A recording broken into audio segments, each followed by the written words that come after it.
On this episode of Redneck Light, I replaced the front springs on my 1978 Ford F-150. One of them was actually broken, but it was a fairly straightforward fix. I show you the step-by-step and a couple tips to make it a smooth job, so stay tuned and we'll get it done. Hey guys, welcome to another episode of Redneck Light. Today we're going to be replacing the front springs on my pickup truck. So I just got a new bend pack quick jack that I've been using. It's been working great, but I lifted up my truck for the first time by the frame, and then one of the front springs fell out because it was snapped at one point. The truck always sat a little cockeyed. I always thought it was a bad body mount, but turns out it was the spring. So we're going to go ahead and lift it up, get the springs old springs off, put the new springs in, and get the truck riding level again. So let's get started. So I lift this up with my quick jack. You can of course use a regular floor jack and jack stands to get your truck up in the air. If you're interested in the lift points of an F-150 for use with a 2-post or a quick jack like this, check out my other video. I go through the whole process of lifting the truck up, including the kind of oddity of the sloped frame and how to deal with that.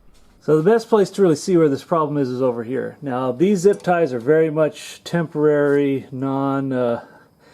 non-structural zip ties. I basically put these here because when I first lifted this up, this whole spring fell forward and I couldn't put it back down. So I used these zip ties to kind of get it where it was before, just so I could set the truck down. For the springs themselves, I just got, they're inexpensive and they're made in America. They're just basic springs. They're not higher or lower or anything like that. So I've got the wheel off here and I've got a jack right under the spring lifting up just a tiny bit. Basically, I'm going to need to take the bolt off the shock absorber to unhook it there. There's 2 bolts up at the top that have the top retainer, and then 1 big bolt at the bottom for the bottom retainer to pull this out. Also up here, there's quite a bit of grime that I'm going to have to scrape away up here to actually find the tops of the bolts. So I'll start with that. So much dirt later, yeah, 2 bolts up top.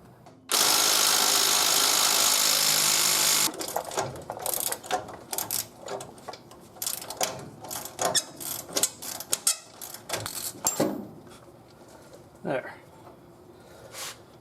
And there's your upper spring retainer. Yeah, this is a bad idea, don't do this. Because you can't fit a big old socket in there.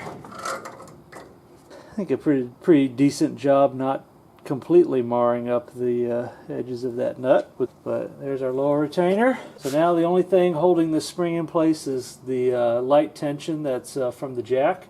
So whenever you're working with springs, by the way, in the case of this type of suspension, there's not a lot of tension on that spring when the frame's up like this, but on a lot of cars, there is a large amount of energy stored in that spring, even when you've got the car jacked up. If anything doesn't feel right or doesn't look right when you're working with a spring, stop and reevaluate. But like I said, with the truck up on the frame like that and a light amount of tension from a jack, you shouldn't have a lot of tension on the spring in this position. Yeah, for the spring to fall out. Alright, now we have the old spring compared to the new spring. Now, from what I read online, the materials that are used in variable rate versus, I don't know a ton about it. All I know is that it says the number of coils is going to be different, and even the height might be a little bit different on the springs. However, the capacity should be the same, so these are the correct springs for this truck because, you know, it's got the tapered bottom and the solid top there. And now the new spring, which... So one thing you want to pay a little attention to, you'll notice there's a little bulge in the top here. The end of the spring is supposed to go inside that bulge, so you can use that kind of when you're lining your spring up. Now one thing I kind of learned here is you can use zip tie temporarily to just kind of roughly line your springs up. Another thing you don't want to forget is to also bolt the shock back up. So once you've got it kind of inside this little housing, you can cut that off. And you you want this retainer, I guess I should have slipped it in before I lifted this up, but you slide it under that first coil, you can kind of line up with these bolts and then just kind of start them finger tight. And you can slip the lower retainer in with the... Alright, it's been a few days and hopefully now I have the correct size wrench. I measured on my caliper. It looked like the closest size was 28 millimeters, so that's what I ordered. And sure enough, correct size. Well, more or less. I think it might have actually been 1 1/8 inches. Now theoretically, if I had a 28 millimeter socket that was a deep socket, and then a U-joint and a really long extension, there's a hole up here, you could fit an impact gun. Eventually. So one thing to make sure your spring is roughly centered there. Alright, that's the bottom retainer.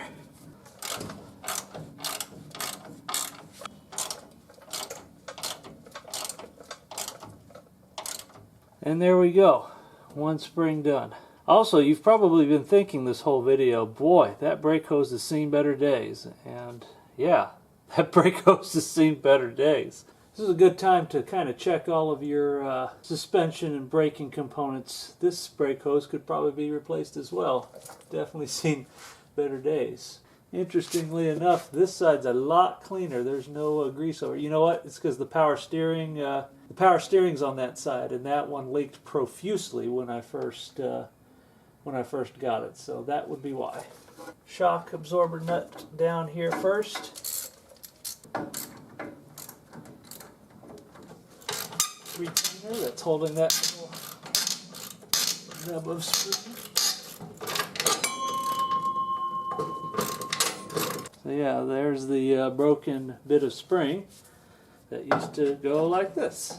Obviously that wasn't a lot of spring, but it was just enough for this side of the truck to sag a little bit. And I guess in theory, if I got too rough with it, this spring could have popped out, but it never did. And who knows how long it's been like this, because I mean it's rusted even where that brake was. So it was definitely not a recent brake, and I think it was cockeyed like that when I bought it. So yeah, help get her moving a little bit better. There we go. It's a little bit easier. A little bit.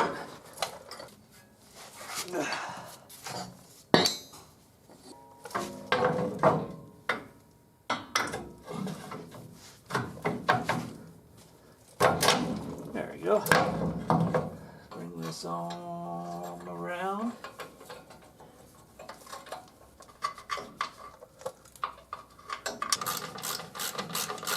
Tight. And that's pretty well tight. And there we go. Spring number 2. Now carefully lower her back down.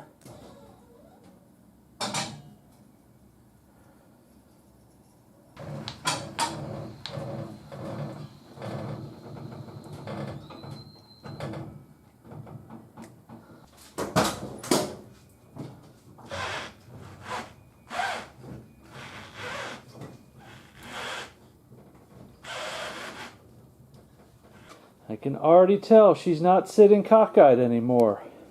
The height is about the same as it was before. Of course, I got all this junk back here, but I remember I could always tell because the front of the body was a little bit cockeyed compared to the bed. But now it looks pretty dang even. So I hope you enjoyed the video. Overall, it was a pretty straightforward process. Some of the nuts were a little hard to get to. I need that specific 28 millimeter wrench to get the bottom retaining nut off. But overall, like I said, as long as you have a way to lift the body or put the body on jack stands, there shouldn't be any tension on the springs. So it is not a difficult job. It's not a sketchy or dangerous job like it is with some springs on some vehicles. Whether you're putting stock springs back in like I did, or you're putting lowering springs or something like that, it's a pretty straightforward job. So hope you enjoyed the video. Please like and subscribe. Everything I used is going to be down in the video description. If you click on those links and buy something, it helps me tremendously. I'd appreciate it. Otherwise, like, subscribe, watch some of my other videos, check out my cooking channel. Hope you enjoyed the video. We'll see you next time.